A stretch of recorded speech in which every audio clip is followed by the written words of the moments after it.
My name is Lucas Brandt, but that never seemed to matter much where it counted no. On paper, I had credentials, field certifications, OSHA compliance awards. My name was on countless permits, inspection forms, blueprints, contracts. But on site, in the heartbeat of CarWorks construction, I was always just Franklin's son-in-law. That's how the crew referred to me, how vendors smirked when they saw me negotiating change orders, how clients glanced over me at ribbon cuttings. Not Lucas. Not Mr. Brandt. Just that guy Shelby's sister married. Android Shelby, God, Shelby couldn't tell a grade beam from a grout bag if it were printed on his Palm Springs golf towel. Still, I kept my head down. I believed in the grind. I told myself if I just kept showing up, kept doing the hard things no one wanted to do, checking rebar at 4 a.m., smoothing disputes between plumbers and sparkies, hauling myself to City Hall to push through a delayed permit, someone would notice. Maybe not Franklin, but the work would speak. For 15 years, I was the guy who always showed up. I trained half the crew, taught rookies how to respect the build, not just chase the paycheck. When things went south on a site, whether delays, shipment errors, inspections that made project managers sweat, it was my number they called. My name wasn't on the trucks, but it might as well have been in the mud holding the wheel steady. Still, every company barbecue, every staff meeting, every award CarWorks picked up, it was Franklin up front shaking hands while I stood in the back holding the folding chairs. Even the company website listed me under Field Liaison, a vague title that meant I did everything important while Shelby posted selfies from executive seminars. I told myself it didn't matter, that I was building legacy, not headlines. That maybe, one day, when Franklin was ready to retire, he'd look over his shoulder and realize the guy who stuck around, who helped him survive 2 recessions, labor shortages, and regulatory nightmares. Maybe that guy deserved more than a pat on the back and a reserved parking spot. I was wrong. That Monday morning, the sky was a concrete gray, thick with humidity and the threat of rain. I'd been on the Riverview Bridge site since before sunrise, checking overnight erosion reports, talking with the soil engineer about unexpected groundwater patterns. My boots were caked in mud, jeans damp from the waist down. I pulled into CarWorks HQ with my truck still vibrating from the gravel road. The parking lot was full, too full. I saw Tanya's car, Miguel's pickup, even a couple of city inspection vehicles. That wasn't normal. Inside, the warehouse was buzzing. 40 staff members packed the space, standing shoulder to shoulder near the foreman's table. Franklin stood front and center, clipboard in hand, eyes like marbles. Shelby was next to him, wearing slacks too new for construction and a smug expression that had clearly been practiced in the mirror. I weaved through the crowd quietly, nodding at Miguel, who gave me a look, uneasy, confused. The room silenced when Franklin cleared his throat. "Thank you all for coming in early," he began. "As you know, we've been making plans for long-term leadership transitions here at CarWorks." My stomach tightened. Transitions? This wasn't a word Franklin used casually. My heart pounded, but I said nothing. "I'd like to formally announce that, effective immediately, Shelby Carr will take over as president and CEO of CarWorks Construction." The words didn't register at first. Not fully. They felt like lines from a dream I didn't want to remember. Then he added, without even turning to me, "Lucas will handle administrative operations moving forward. He'll assist Shelby during the transition." It was like someone poured cement into my chest. My breath stilled. My fingers went numb. Miguel's head turned slowly toward me, his brow furrowed. Tanya shifted her weight, clearly uncomfortable. Even the junior project coordinators glanced around like someone had just dropped a live wire between us. Administrative operations. After 15 years of field work, of bleeding into this company, I was being handed a desk, a chair, a windowless office, and a title that meant stay out of Shelby's way. I wasn't even looking at Franklin anymore. I was staring at Shelby, who grinned like he'd just been handed the keys to a sports car he didn't know how to drive. He clapped Franklin on the back, nodded at the room, and said, "We'll be making some exciting upgrades soon." Upgrades. It took everything in me not to walk out right then and there. But I didn't. Not yet. I clenched my jaw and stood still, arms crossed over my chest, heart pounding against the betrayal. Franklin didn't even look at me when the crowd began to break up. He turned to Shelby and started discussing expansion projects like I was invisible. Like I hadn't just had a decade and a half carved out of my soul in front of my own team. I walked out of the warehouse that day without a word. Not to Franklin. Not to Shelby. Not even to Miguel, who tried to catch my arm but stopped short when he saw the look in my eyes. I got in my truck and sat behind the wheel for a long time, staring at the dashboard. The keys were in my hand, but I wasn't driving yet. My whole life had been this company. And now I was just a ghost with a job title. A man whose work was remembered, but whose name was never known. I looked at my reflection in the rearview mirror. Mud on my face. Eyes like storm clouds. For 15 years, I answered to a name that wasn't mine. But that ended today. The next morning, the sun rose like it had no idea what had been stolen from me the day before. I arrived at CarWorks earlier than usual, though I couldn't say why. Habit, maybe. Loyalty, still kicking like a dying engine. The warehouse was already buzzing, voices echoing, clipboards slapping against palms, forklifts groaning with morning weight. I walked past the whiteboard where Miguel usually scribbled shift rotations and site assignments. Today it was empty, wiped clean, like someone had decided the rules had changed overnight. Maybe they had. I stepped inside the building just as Franklin's voice boomed across the warehouse floor. Everyone to the loading bay. Now, I didn't need to be told twice. 40 employees gathered. Engineers, laborers, admin staff, foremen, all crammed together under the same ceiling beams I helped design during the expansion 7 years ago. I knew those faces. I'd laughed with them, covered shifts for them, driven some of them home in my own truck when their cars broke down. And now I stood among them not as a leader, not as a mentor, but as a placeholder, Lucas Brandt, the man demoted without ceremony. Franklin stood front and center again, Shelby to his right in a pale blue shirt too crisp for a man who'd never set foot on a job site before college. Shelby looked around like he was sizing up his new kingdom. He didn't know these men and women, didn't know the bruises under their sleeves, the injuries, the exhaustion, the inside jokes that got us through late nights and overworked Saturdays. But he was smiling like he did. Franklin cleared his throat and repeated it, just in case any of us missed it the first time yesterday. Shelby Carr is now president and CEO of CarWorks Construction. There was a pause, just a breath of silence. Maybe it was respect. Maybe confusion. Maybe everyone was waiting for the punchline. But no one laughed. Franklin went on. Lucas Brandt will move to administrative operations, primarily supporting Shelby as he transitions into leadership. I didn't flinch. Not even as Franklin finally turned toward me, like he was daring me to speak, to challenge him, to say something that would make this a scene. But I didn't move. I didn't blink. I didn't even nod.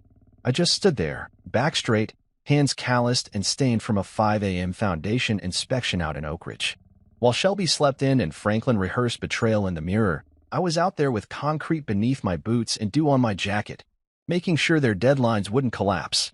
The silence that followed Franklin's words felt heavier than steel.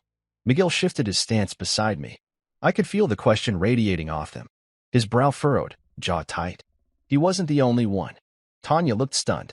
Evan, one of the new hires I had personally walked through his first drywall layout, blinked at me with something between pity and disbelief.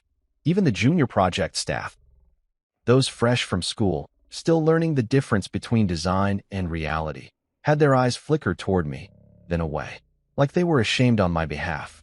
But I said nothing. Not yet. Franklin kept talking, something about the future, growth plans, digital integration, buzzwords that didn't mean anything without the foundation to back them up. Shelby nodded along like a bobblehead, pretending he understood. The kind of nod you give when you read a sentence twice and still don't know what it means, but you want to look smart. That's all he ever did. Look smart. Play boss. Flash smiles while others bled. When the meeting finally dissolved, I walked away before anyone could ask questions. Miguel caught up to me outside, near the fleet trucks. "You good, Chief?" he asked, quiet but direct. I nodded once. "I'm fine." "You don't look fine," he said. "You look like you're holding a blueprint made of TNT." That made me almost smile, but not quite. "You think I should have said something in there?" Miguel crossed his arms and looked at me for a long time. "No," he said, "but I think you will. When it counts." I left him there, headed toward the main building. Shelby's office, formerly Franklin's, was already renamed on the frosted glass. S. Carr, President. The ink was barely dry on the printout taped over the old sign. I knocked once, then walked in. Shelby was behind the desk, fumbling with his email like a kid trying to program a VCR. He looked up, startled, like he forgot I existed. "Oh, hey, didn't think you'd swing by." "I'm still on payroll," I said. "For now." He laughed nervously. Right. Well, I guess I owe you a thank you. For everything you've done. You don't owe me a thank you, I said. You owe the company 15 years of experience you don't have. His face flushed. Look, I know this is weird, but Dad thought it was time. And I mean, I did get my MBA. And I got my hands dirty, I replied. There's a difference. He stood, suddenly defensive. I'm not trying to take your place, Lucas. I just want to bring new energy, you know? A fresh vision. You can't bring vision to a job you've never seen from the ground, I said. His smile slipped. What do you want me to say? Nothing, I replied. That's the thing, Shelby. I don't want you to say anything. I just wanted to look you in the eye and let you know that I see exactly what's happening. You weren't handed this because you earned it. You were handed it because of your last name. Shelby opened his mouth, but I was already halfway out the door. Back at my desk, well, the desk that was now somehow less mine than it was before, I sat down and stared at my phone. I thought about calling Isla, telling her everything, asking her if she knew, but I didn't want her voice. Not yet. Not when I wasn't sure if she'd stand with me or behind her father. So I sat there in the quiet, staring at a screen full of digital site maps and half-written RFIs. I thought about the bridges I'd helped build, the buildings that now touch skylines, the crews that still use the techniques I taught them, the relationships I'd forged over 15 years. And I thought about the title I was now expected to accept like a consolation prize. I didn't speak that day, but inside, something was already moving. A shift beneath the surface. The kind you don't see right away, but eventually brings the whole structure down. Because silence, when you've been ignored too long, isn't weakness. It's a fuse. And mine had just been lit. Shelby strutted into the main office the next morning like he'd been building car works since birth. You could practically smell the cologne and entitlement before he stepped through the door. Button-down shirt with too much starch, hair too slick, and a tablet in one hand that he barely looked at. He wasn't carrying tools or permit folders or a rolled blueprint like the rest of us did every day. No, just that damn tablet and a face full of borrowed confidence. He strolled through the hallway like he owned it, passing the project coordinator desk where Rebecca sat sorting site schedules. She raised an eyebrow as he passed, but didn't say a word. We had all learned early on that calling attention to Shelby's incompetence was like kicking a skunk. You might win, but you'd stink for weeks. He didn't greet anyone. Not Miguel. Not Tanya. Not even the receptionist, Paula, who'd been there since CarWorks was still running jobs out of a one-room trailer. He walked straight into Franklin's old office, now his, like the king had returned from some glorious campaign. 10 minutes later, he summoned us to the conference room with a group chat message sent from his new company email. All department leads, brief alignment session in 15 minutes. Alignment session, I muttered to myself, staring at the message on my phone. This wasn't a startup. It wasn't a marketing firm with beanbag chairs and ping-pong tables. We were a construction company. We didn't align. We showed up and made sure things didn't collapse. Still, I went. Miguel gave me a side glance on the way in, whispering under his breath, "Let's see what Prince Concrete has in store today." I took my usual spot near the corner of the long oak table. Rebecca was beside me, arms folded. Miguel sat across, one foot tapping against the tile. Tanya arrived late, her hard hat still under her arm. Shelby waited until everyone was seated before tapping his tablet and clearing his throat like he'd been practicing the speech since breakfast. So he began, pacing slowly. We're entering a new phase of CarWorks. A smarter phase. He smiled like that alone deserved applause. I've been reviewing our Q3 numbers, and I think we've been approaching project delivery with an outdated mindset. It's time we start optimizing vertical integrations and outsourcing project flow to increase scalability. Miguel blinked. Come again. Shelby nodded as if he'd been asked to elaborate. Basically, we need to run CarWorks like a real business. Not just a bunch of guys with tape measures. A muscle in my jaw twitched. This bunch of guys had built a dozen commercial projects in the past year alone. Schools, fire stations, 3 high-rise shells, and an eco-hub that had just won an award from the city. But he continued, undeterred. We'll start by shifting procurement to a third-party vendor platform. More efficient, less human error. And as for on-site operations, I'm looking into bringing in an offshore remote management team to handle scheduling and logistics. There's no reason we can't automate most of this. Rebecca leaned toward me. He's trying to optimize us out of the job. Shelby pointed to a slide on the flat screen, a mock-up of a new organizational chart. He was at the top, of course. Below him, Unfamiliar names and roles. Project Logistics Manager. Vendor Coordination Analyst. AI Job Site Evaluator. I had to squint to find my own name, tucked in a box labeled Support Liaison. That was the final push. I straightened in my seat. Shelby turned to me. Lucas, we'll need you to train the new teams on how we've been doing things, but make sure they understand we're pivoting away from the old models. You'll be the bridge, you know? A hush fell over the room.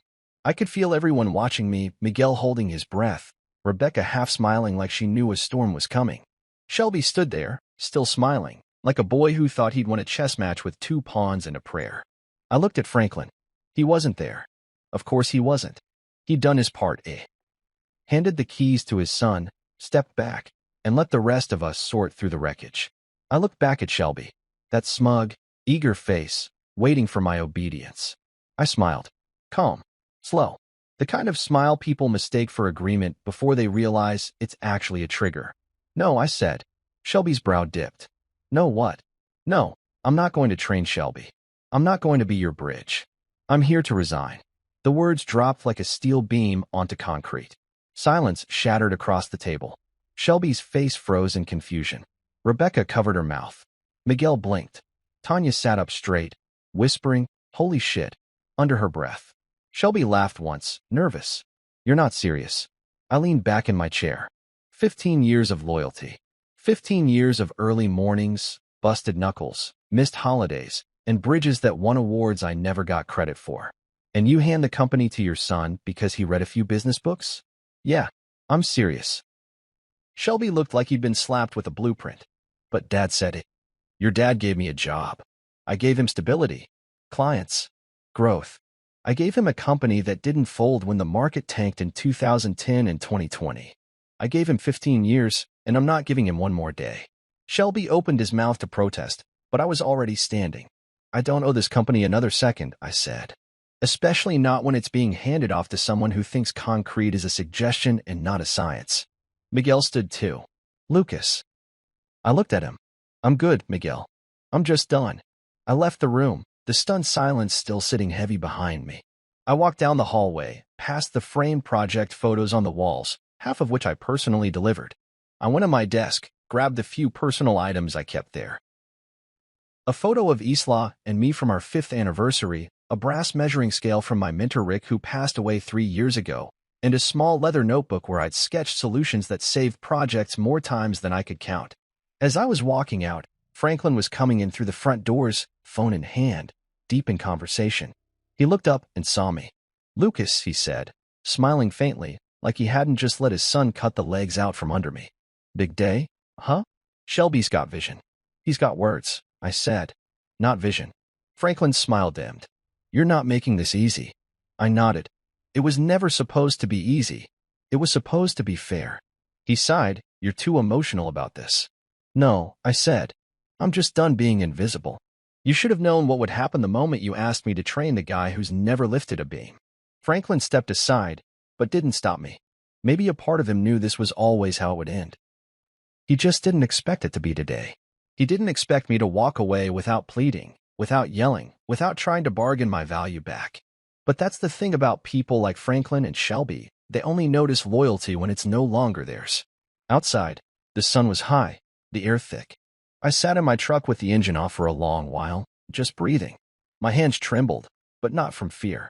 From release. From the kind of relief that comes when you finally set down the weight no one ever acknowledged you were carrying.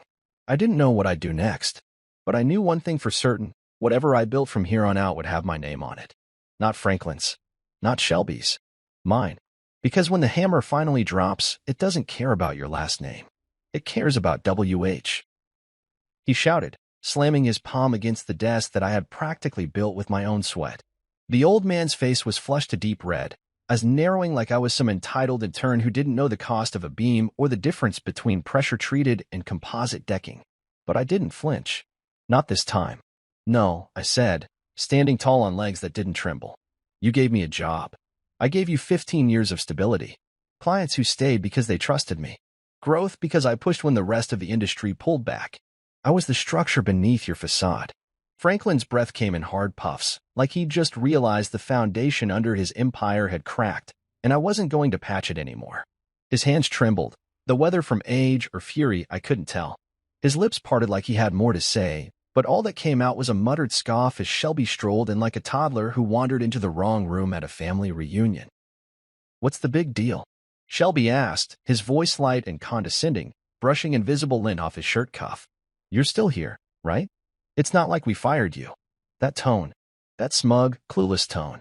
That's when the last nail went in for me, not the demotion, not the betrayal, not even Franklin's pathetic speech about loyalty. It was Shelby's inability to see the insult in what they'd done. The casual dismissal of my contribution like it was coffee fetching or inbox sorting. My silence wasn't resignation. It was clarity. I looked Shelby in the eye, and he flinched just a little. "You're not worth explaining it to," I said, then turned toward the coat hook and grabbed my work jacket, the one with the Car Works patch sewn onto the chest. I peeled it off slowly, letting the stitching tear just slightly, then folded the jacket and set it neatly on the desk. "Tell your vertical integration team I won't be around for the rollout." I left them standing in silence. Let them talk to each other in buzzwords and blind spots. My feet took me down the familiar hallway where the walls were lined with glossy framed photos of job sites I managed, buildings I'd guided from concept to concrete. Of course, none of the plaques had my name. Just CarWorks. Always CarWorks. When I reached my office, well, the room they called mine, I didn't waste time. I grabbed my notebooks, the engraved calipers gifted to me by a client 5 years ago, a few personal binders, and the wooden model of a suspension bridge I built during my first year with the company. The rest could rot in that drawer. I wasn't coming back for it. Just as I was zipping my bag, I heard a knock and turned to see Rebecca Lynn standing in the doorway, clipboard in hand, brow furrowed. Her eyes flickered between the cleared shelves and my expression. "You're really doing this," she said quietly. "I've already done it," I replied. She stepped inside and closed the door behind her. For a moment, she said nothing. Just watched me. Rebecca wasn't the kind to waste words. Efficient. Sharp. Her reports were always perfect, her deadlines always met. I'd relied on her more times than I could count, especially when Shelby started helping with logistics. "Lucas," she said slowly, her voice steady, "are you done with this company? Or are you done with construction?" I met her eyes, hearing the difference in the question. I looked down at the resignation letter still sitting on my desk, and signed but already decided. My fingers tapped at once. "Depends who's asking." She smiled at that, just barely, and nodded. "There's going to be fallout," she said. "Everyone's pretending like Shelby knows what he's doing, but the bids are already slipping. The logistics calendar's 2 days off. Miguel's boiling. Tanya looks like she's ready to walk." "That's not my fire anymore," I said. "Let them learn how fast a job site burns when the wrong person's holding the lighter." Rebecca studied me again. Then, after a pause, she said, "If you ever decide you're not done with construction, some of us would follow." It was a simple sentence, but it hit harder than Franklin's shouting or Shelby's smirk. Some of us would follow. Not because I was their boss. Not because my name carried weight. But because of the way I worked. The way I led. The way I stood on rebar-strewn ground beside them, rain in my face, clipboard in hand, solving real problems in real time without hiding behind titles. I nodded. "I'll keep that in mind." She left without another word. I sat down for a moment, letting the room settle around me. This place, this office, this company, I had poured years into it. I'd sacrificed evenings, weekends, holidays. I missed my own 10th anniversary dinner with Isla to finish an emergency permit for a municipal project that Franklin later credited Shelby for. I showed up when it was dark and left when it was darker. And yet, it had never truly been mine. Now it was someone else's mess to clean. I left the building without saying goodbye. I didn't need to. The ones who mattered would understand in time. I drove home slowly, my hands loose on the steering wheel. The sky was low and gray, threatening rain. Somehow fitting. When I walked into the house, Isla was in the kitchen, slicing peaches. She didn't turn around right away. "You're home early," she said softly. "I quit," I replied. She set the knife down and turned to me, eyes wide but unreadable. No gasp. No flood of questions. Just a long, quiet pause. "You knew," I said. She didn't deny it. "Dad told me it was happening." I didn't know exactly how, but I knew. Her honesty didn't hurt more than the betrayal. It hurt in a different way. A deeper one. She had known and said nothing. She hadn't warned me, hadn't prepared me, hadn't fought for me. I nodded slowly. "Right. Lucas." I raised a hand. "Don't. Not now." She stepped toward me, then stopped, unsure. I gave your family everything, I said. And I never asked for a spotlight. Just respect. Just a place at the table I helped build. But I was always the son-in-law, never the man. She looked down, ashamed. Maybe too late. I walked past her into the living room, dropped my bag on the couch, and sank into the nearest chair. For the first time in years, I had nowhere to be. No schedule to chase. No emails to answer. No name badge to wear. Just a man, with no last name that mattered to anyone but himself. And somehow, that felt like the first solid ground I'd touched in years. Miguel left 2 days after I did. He didn't throw a fit, didn't slam any doors, just walked off-site during a break, handed in his badge, and never came back. Tanya followed a few hours later. I heard about it through the grapevine first, then confirmed it when Rebecca texted me a single line. 2 more gone. They're watching you. Word had started to spread. Quietly at first, like a whisper carried on steel beams and coffee mugs. Lucas Brand had walked.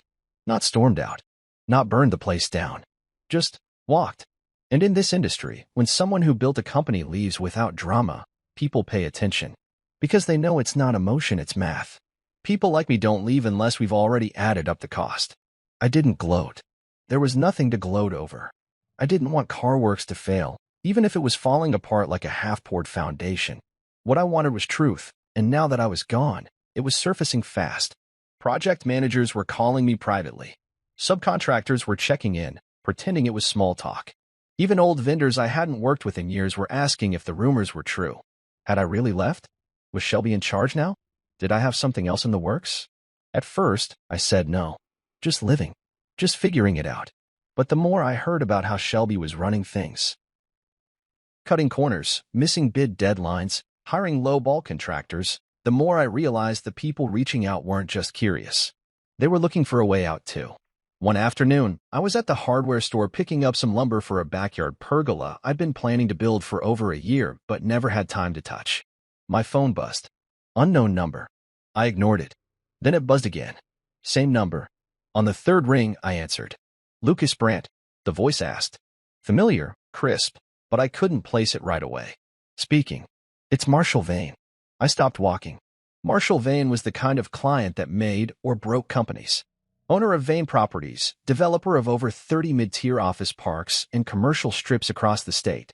We'd worked with him on 2 projects in the past, challenging ones, and he'd always appreciated how I handled chaos without complaint. I heard you left CarWorks, he said. That true? It is. I'm surprised they let you go. They didn't let me go. They replaced me. A pause. Then a small chuckle. Well, that explains it. I gave them a shot at our new Auburn Gateway site. They pitched me a dream, but everything since then has been excuses. Missed specs, terrible communication. They sent me a bid package that looked like a college group project. I'm not surprised, I said. What are you doing now?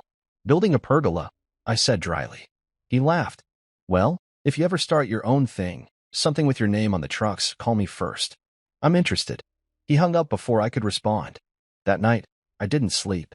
Not from worry, but from adrenaline. The kind of electricity that runs through your veins when the next move finally clicks into place.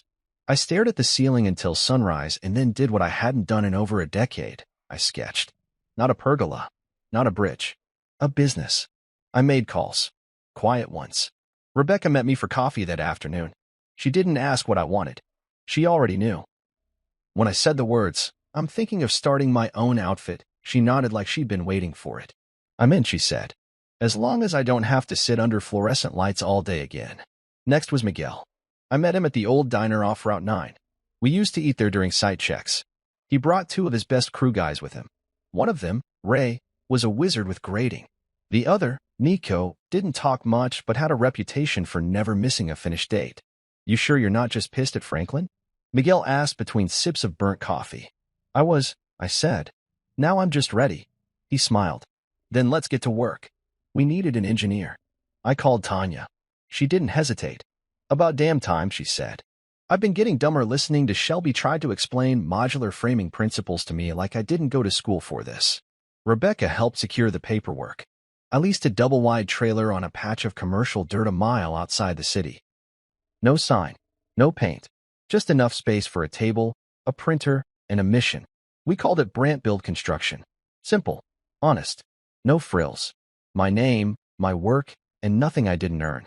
Royce, the accountant from CarWorks, called me one evening from his personal number.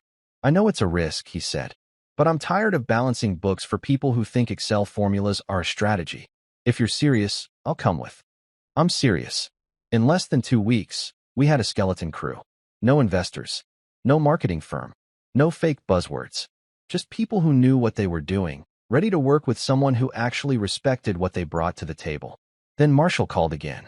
I've got $1 million office park breaking ground next month. CarWorks blew the pre-con.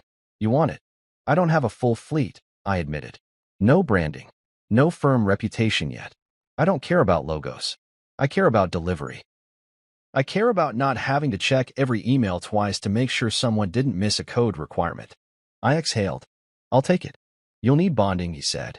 I'll figure it out. And fast. That night, Isla came home to find me surrounded by paperwork, old plans, cost estimate templates, contractor forms. She stood in the doorway for a moment before speaking. You're starting your own company? I am. She stepped inside. And you didn't think to tell me? I wasn't sure if you'd want to hear it. She sat across from me. I know my father hurt you, but if this is your way of getting back at him. It's not, I said. This is about doing it right. For once. Her face softened. Then build it. Just make sure you're building for the right reasons. I didn't respond. I just nodded. Because she was right. I wasn't in this to compete with Franklin or to bury Shelby. I was in this to reclaim what they never gave me. Credit, control, and the dignity of doing things the way they should be done. As I stared at the blank company letterhead I printed minutes ago, I picked up a pen, paused, then wrote the first words that would define the next chapter of my life. Brandt Build Construction. Founder and principal, Lucas Brandt. And beneath it, like a blueprint finally coming to life, I scrawled the words I lived by. Measure twice. Build once. Lead always. I made the call to Marshall the next morning, my thumb hovering over the screen for a full minute before I tapped dial. The sun hadn't even fully risen, but the buzz in my chest said sleep was out of the question anyway. Marshall picked up after 2 rings, his voice already sharp. Man didn't waste time, even at 6:30. I'm in, I said. Good, he replied. You bring the brains, I'll bring the bricks. And that was it. No drawn-out contracts. No bloated investor meetings or pages of bloated vision statements. Just 2 men who knew what the other could deliver. By noon, we'd hashed out the terms. Marshall would front the capital, equipment leases, payroll, insurance, and I'd retain majority ownership, creative and operational control. Brandt Build Construction wasn't just a name anymore. It was real, breathing, dangerous. I leased a double-wide trailer on a patch of gravel lot that once housed temporary school buildings after a fire. It wasn't much, 2 rooms, a flickering fluorescent light, and a creaky HVAC unit that groaned louder than a backhoe in winter, but it was ours. I bought folding tables from a liquidation sale, used office chairs from a closing print shop, and a coffee machine that had clearly seen war but still brewed strong. On the first day, I walked in and taped our name to the front window, Brandt Build. Black block letters. No flair. Just solid. Rebecca was the first to show up. She brought a thermos of coffee and a battered laptop already loaded with permit templates and crew schedules. Nothing's connected to Wi-Fi yet, I warned. She sat down anyway. Doesn't matter. I've got enough in here to launch the shuttle. 2 hours later, Miguel pulled up in his truck, Ray and Nico in tow. They didn't say much when they walked in, just nodded and started pulling out their boots and gloves. I handed Miguel a stack of blueprints for the Auburn Gateway project. He flipped through them like they were blueprints to a kingdom. Timeline. Groundbreaking in 6 days, I said. Site prep starts tomorrow. I already pulled temp permits through Marshall's guys. We get this right. We make noise. He gave a low whistle. $1 million office park. Out the gate. It's what we've earned. No more waiting for someone else's green light. By the end of the week, Tanya was back too.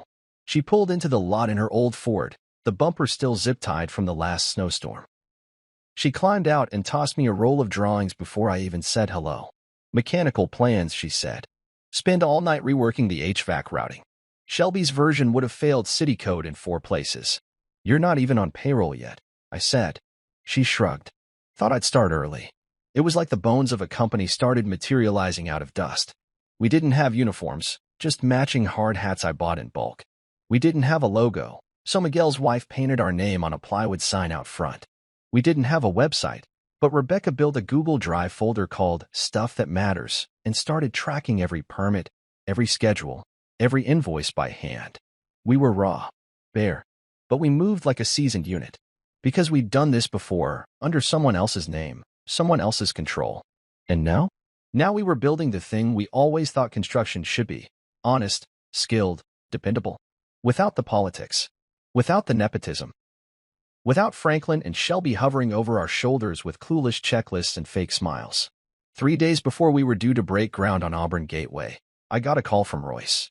"Hey," he said, "just so you know, CarWorks has already tried to bid on this project again." "They lost it," I said, pacing the length of our tiny trailer office. "They're desperate." Shelby tried to undercut the timeline, said he'd do it in 6 weeks. Marshall laughed and hung up. That made me smile. "Good." Royce continued, "I ran your numbers. With Marshall's backing, the first month's payroll and overhead are fully covered. But after that, we need the first milestone payment or we'll have to tap reserves. I'll make sure we hit that first slab deadline early," I said. "Marshall's not paying us to wait." After I hung up, I stepped outside. The air was sharp, the kind that reminded you how exposed you were when you didn't have a net.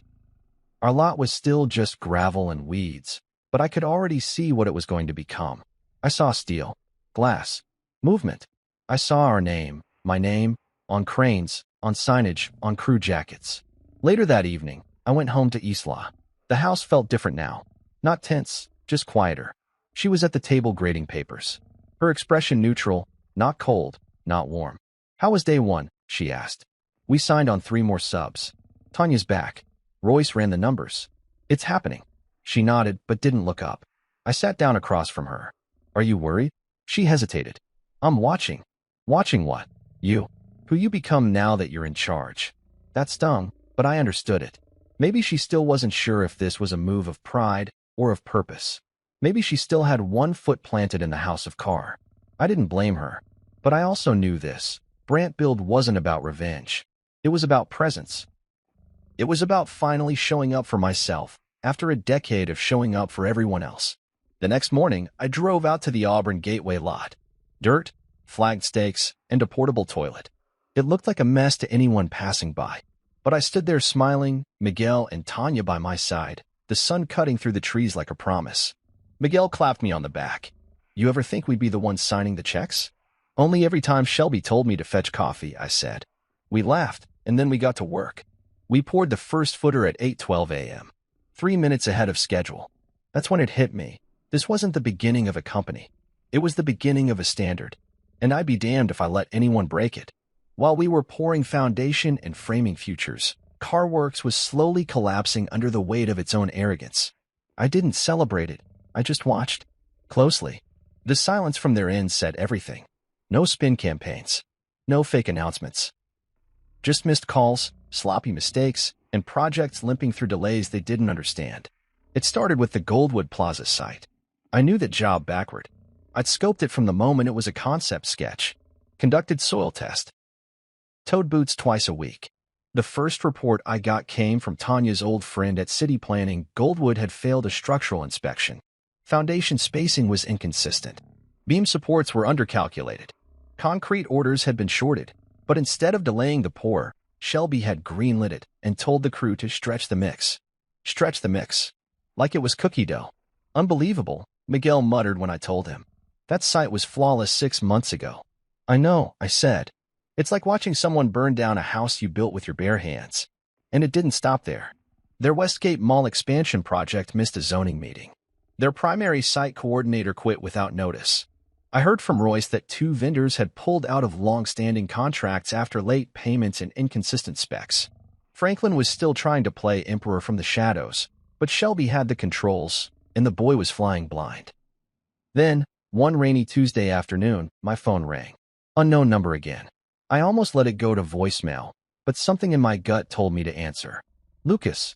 Franklin's voice. Rougher now. Slower. Maybe time was finally catching up to him. Or maybe failure was wearing him down. "I'm not calling to fight," he said before I could speak. "I just wanted to talk." I didn't say anything. "Shelby's trying," he went on. "But people aren't listening to him." I stared out the trailer window at our Auburn site. watching the rain dot the gravel. Crews were inside the steel shell, still working, still moving. Nobody here needed a title to get things done. They're not listening because he's never earned the right to lead them, I said finally. They respected the work, not the bloodline. And Shelby's never worked a day in the field. I know that now, Franklin said quietly. Maybe I should have. You should have known 15 years ago, I cut in. When I stayed late on holidays. When I handled fallout from your clients. When I took calls at 2 in the morning so your daughter wouldn't have to hear you panic. There was a long silence on the line. You built something real with CarWorks, he said at last. But it's slipping. I can't stop it. Shelby doesn't have the spine. That's because you gave him the skeleton but none of the scars. He exhaled sharply. What would you do if it was yours again? It isn't. And it won't be. You don't get to ask me that. I ended the call before he could respond. Rebecca walked in a minute later, holding a rolled-up newspaper. Thought you'd want to see this. She unrolled it on the table. There it was. Front page of the business section. CarWorks faces inspection failures, delays at key sites. A photo of Goldwood Plaza stood under the headline like a wounded monument. Shelby wasn't quoted. Franklin wasn't visible. The article mentioned only vague statements from company representatives.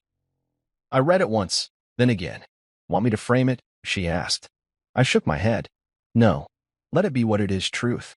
The truth was, CarWorks wasn't just failing because Shelby was incompetent. It was failing because it had always leaned on invisible people like me, like Miguel, like Tanya, people who knew how to carry weight without needing the credit. Once those people left, CarWorks became what it always feared, empty branding. And we were growing. Auburn Gateway was ahead of schedule. 2 weeks in, we passed our first city inspection with flying colors. The lead inspector actually lingered to compliment the site cleanliness and crew coordination. Never seen a startup outfit move like this, he said. Usually y'all are scrambling to find your heads. But you move like a veteran. That's because we've been veterans for years, I said. Just under the wrong name. We picked up another small commercial renovation 2 days later. Then another. This time a healthcare center with strict OSHA requirements. Rebecca streamlined the documentation. Miguel worked double to coordinate subs.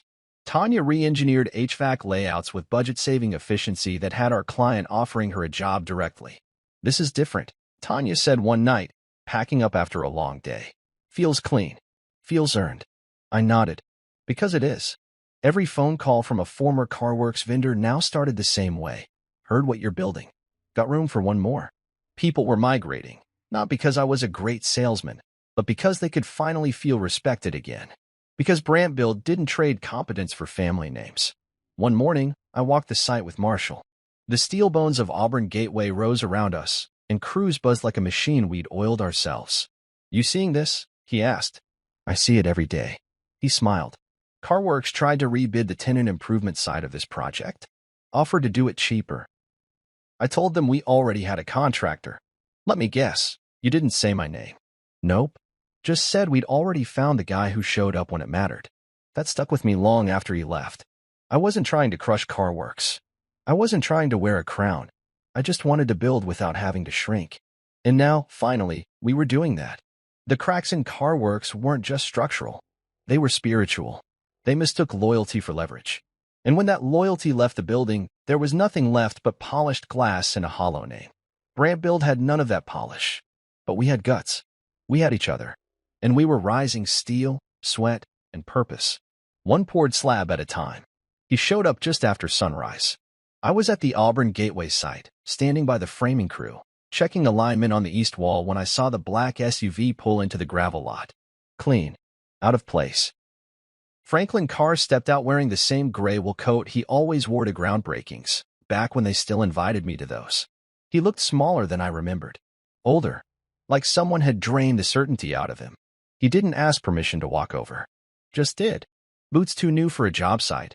I scanning the steel skeleton of the project like he was trying to measure something intangible, what had been built without him. Lucas, he said, voice softer than I'd expected.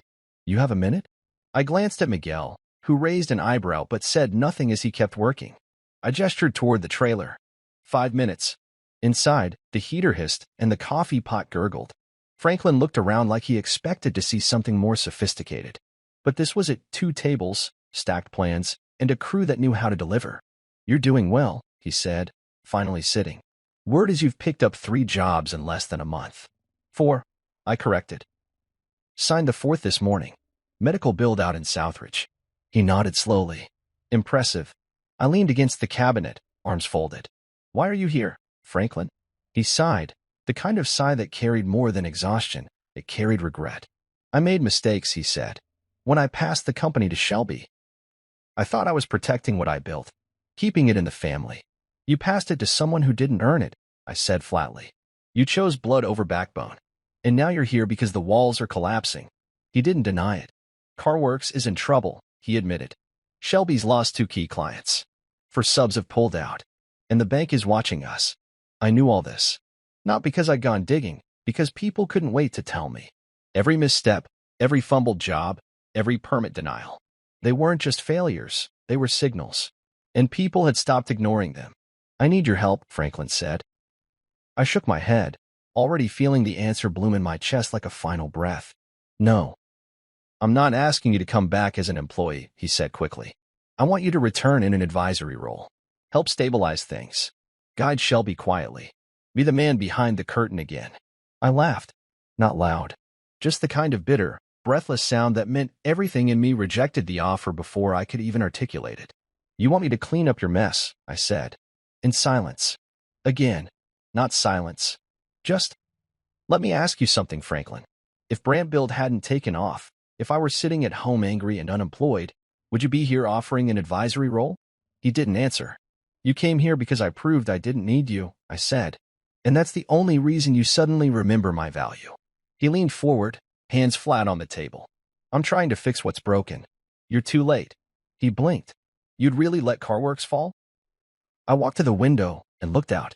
Our crew was lifting beams with clean precision. Tanya was marking columns, Rebecca on the phone with a supplier, Miguel guiding a delivery truck back toward the equipment pad.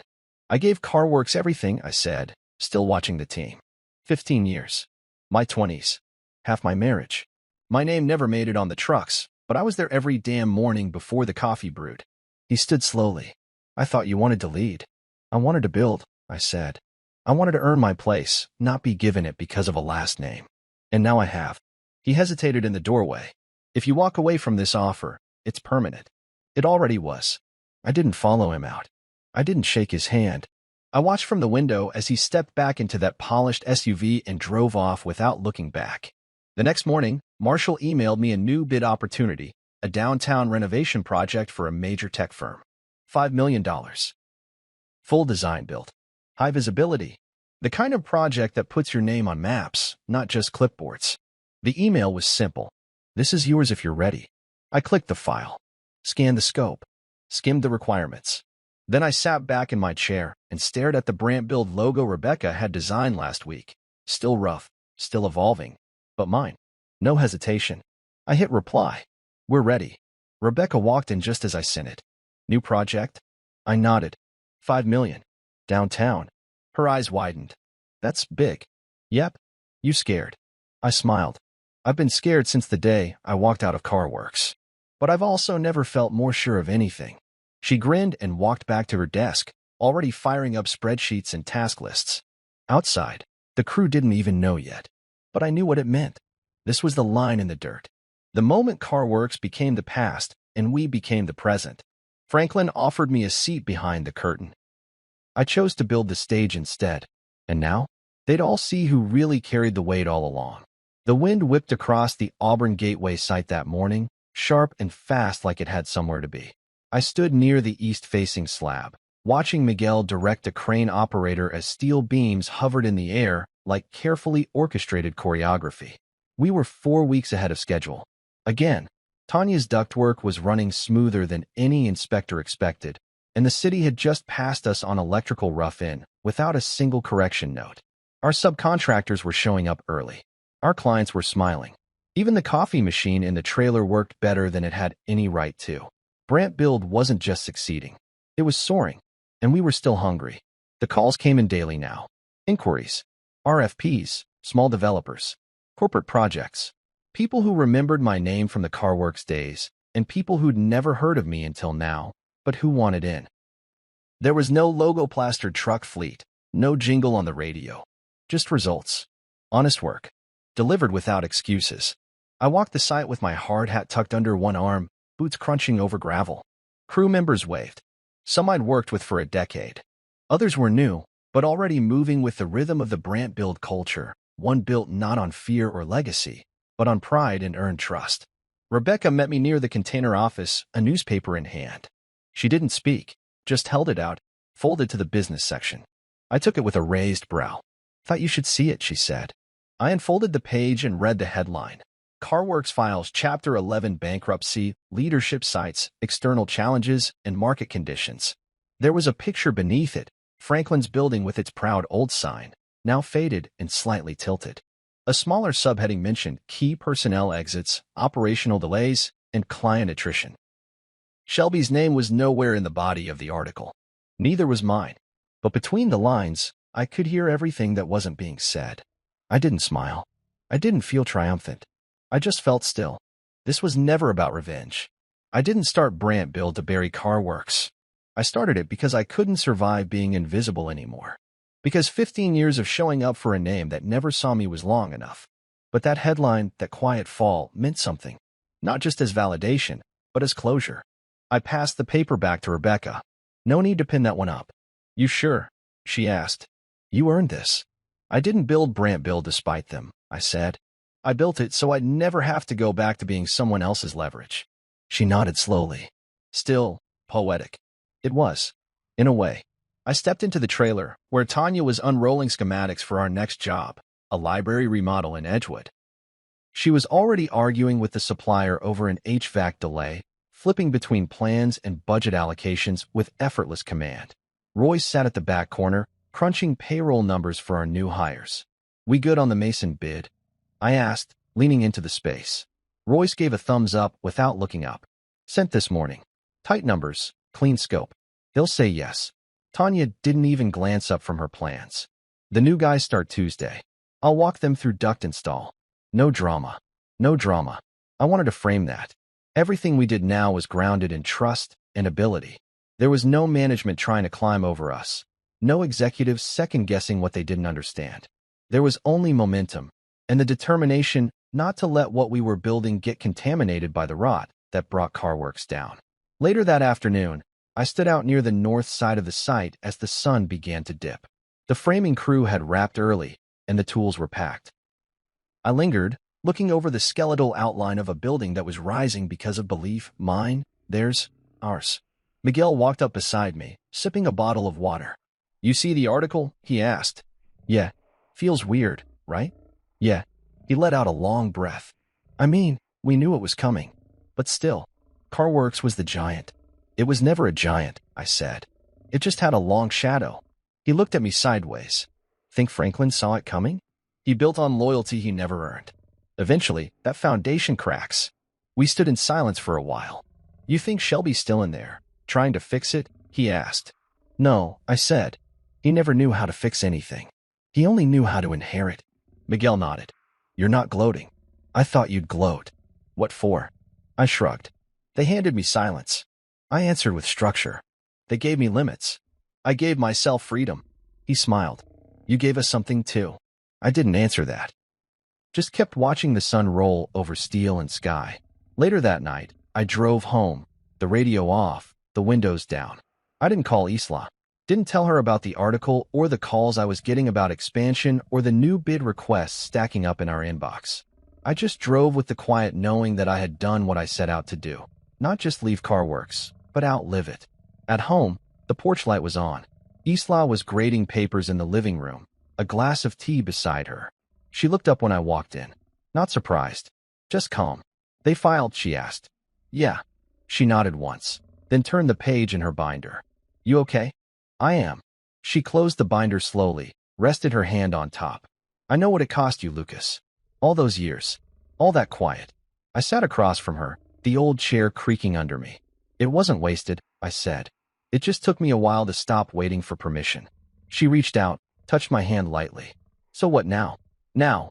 I smiled. "Now we pour the next slab." There were more jobs ahead. More teams to train. More young builders who would never know the CarWorks hierarchy, only the standard Brant build set. A standard built not on titles or bloodlines, but on action. On concrete truths. Truth like this.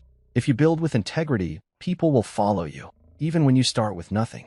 Truth like this. Legacies aren't inherited. They're earned. And truth like this. When you finally stop waiting to be seen, the world has no choice but to look. Steel stretched into the sky like ambition finally given form. I walked the perimeter of our newest mixed-use development site, boots coated with dust, clipboard under one arm, and a kind of quiet in my chest that I hadn't felt in years. Not the tense, hold-your-breath kind. The other kind, the deep exhale. The earned one. We were months into the project, and Brand Build had moved past the new kid phase. We weren't just a fresh name anymore. We were a name people trusted. Contractors called us first. Clients didn't second-guess our numbers. City officials knew our paperwork would be clean before we even filed it. That kind of reputation takes time, unless you've already paid for it with years of someone else's name stamped over your work. Miguel waved from across the lot, clipboard in one hand and radio clipped to his vest. I gave him a nod. Tanya was already reviewing the new concrete mix delivery. Rebecca had just confirmed another contract in Southridge. Royce had finalized payroll before the deadline without me even checking in. And not a single one of them needed permission to do what they did best. That was the whole point. Build the right structure, and you didn't need to micromanage it. I walked through the site slowly, running my hand along a fresh beam as I passed. It felt solid, clean, real, the kind of work you knew would outlive you. Rebecca caught up to me near the staging zone, tablet in hand. Tenant rep just called. They want to increase the first floor ceiling height. Said they're fine with a change order if we can adjust by next week. We can, I said. But I want Tanya to confirm we're not compromising anything upstream. She's already on it, Rebecca replied, tapping something into her screen. Of course she is. Rebecca smiled. It's almost too smooth, you know? Like we're missing the chaos. Chaos was the old way, I said. This is just what happens when everyone's in the right seat. She hesitated, then pulled something out of her bag. A small, silver nameplate. What's that? I asked. Found it in an old CarWorks box I brought over months ago. Meant to show you. She handed it to me. It read, Lucas Brandt, Field Liaison. I stared at it for a moment. That title. That box. That era. Burn it, I said. She laughed. Already planned on it.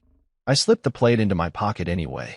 Not because I missed it, but because sometimes a reminder of what you were called makes what you've become feel even heavier in your hand. After she left, I stood alone for a while, watching as our structure began to resemble the renderings on the wall of our. He just never imagined one of those places would be away from his company, his legacy, his idea of who I was. I didn't leave to get even. I left to get clear, to stop measuring my worth against the frame someone else forced around me. And now? Now I had my own frame, my own blueprint, my own name on the permit. I walked back to the trailer, opened the door, and sat at the desk that still smelled faintly of paint and progress. On the wall behind me, our logo, rough at first, now refined, hung in bold lettering, Brand Build Construction.